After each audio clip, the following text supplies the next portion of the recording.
सोचो, तुम एक जहाज पर सवार हो जो तुम्हारे सपनों की तरफ जा रहा है, लेकिन अचानक वो जहाज तुम्हें किनारे पर छोड़कर कहीं चला जाता है। तुम अकेले खड़े हो समुद्र किनारे, हाथ पे सूटकेस, जेब में रेत और मन में एक सवाल, क्या मैं हमेशा आउटसाइडर ही रहूँगा?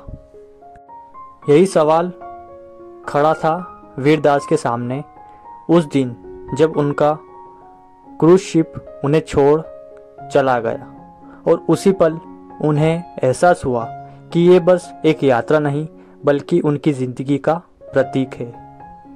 वीर की कहानी शुरू होती है कैसे उन्होंने अपने जीवन में कई बार महसूस किया कि वो फिटिंग नहीं करते, कभी भारत में, कभी नाइजीरिया में, कभी अमेरिका में। उनका आइडेंटिटी स्ट्रगल, हास्य, हार्ट ब्रेक और लड़ाई सब उस आउटसाइडर में घुले हुए। उन्हें एक बार मेक्सिको के एक पेयर पर छोड़ दिया गया। उसका नाम क्रूज शिप चला गया क्योंकि उनका वीज़ा क्लियर नहीं था, और उन्होंने उसे मीठा पेयर माना अपनी ज़िंदगी का।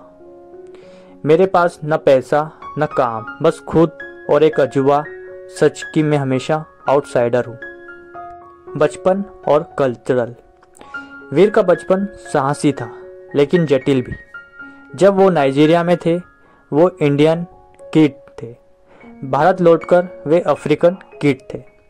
उनका स्कूलिंग, बोर्डिंग स्कूल के संघर्ष, कल्चरल ड्यूलिटी, ये सभी अनुभव उन्हें उस आइडेंटिटी क्राइसिस में ले जाते हैं जहाँ वो हर जगह आउटसाइडर बन जाते हैं। उन्हें कभी एक्सेप्टेंस नहीं मिली, लेकिन उन्हें खुद पर भरोसा था और हंसी उनकी एक रक्षा बन गई।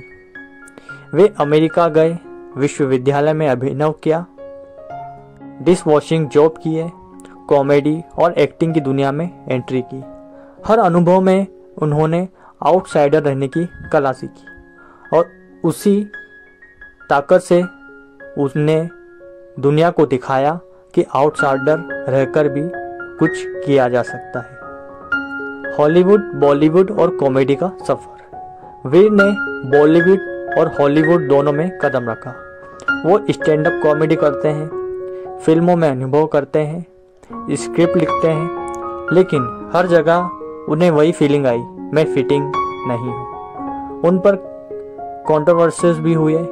एक देश ने उन्हें ब्लॉक किया, फिर उसी देश ने उन्हें अपनाया। उन्होंने अपने करियर में फेलियर, क्रिटिसिज्म, रिजेक्शंस झेले, लेकिन उनका जवाब हमेशा घूमर रहा।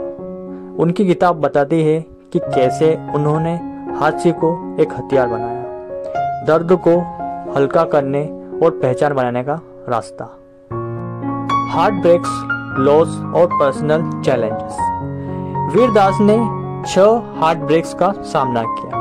उनके जीवन में पर्सनल, रिलेशनशिप, फेलियर और इमोशनल बॉन्ड्स बहुत गहरे थे, लेकिन उन्होंने उन घावों को खुद पर लिखने की हिम्मत दिखाई। उनकी कहानी हमें बताती है कि कैसे दर्द भी रचनात्मक शक्ति बन सकता है।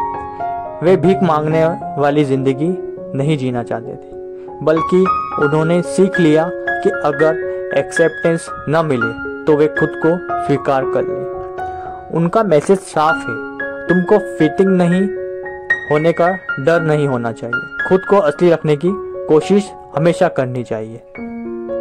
Outsider as a identity. महत्वपूर्ण हिस्सा ये है, वीर ने आउटसाइडर को वीकनेस नहीं बनने दिया, बल्कि उसे आइडेंटिटी बना लिया। उन्होंने सोचा, अगर मैं ब्लॉगिंग नहीं पा सकता तो मैं अपनी दुनिया खुद बनाऊंगा। उन्होंने सीखा कि आउटसाइडर होना भी एक प्रिविलेज हो सकता है, क्योंकि आउटसाइडर नजरिया देता है, पॉजिटिविटी देता है। उनकी कहानी कहती है, जब आप फिटिंग ना हो पाए तो अपनी जगह बनाओ। वे लिखते हैं कि बहुत सारे लोग मिसफिट्स होते हैं और मिसफिट्स कहीं जाने वालों में ही नई आवाज होती है।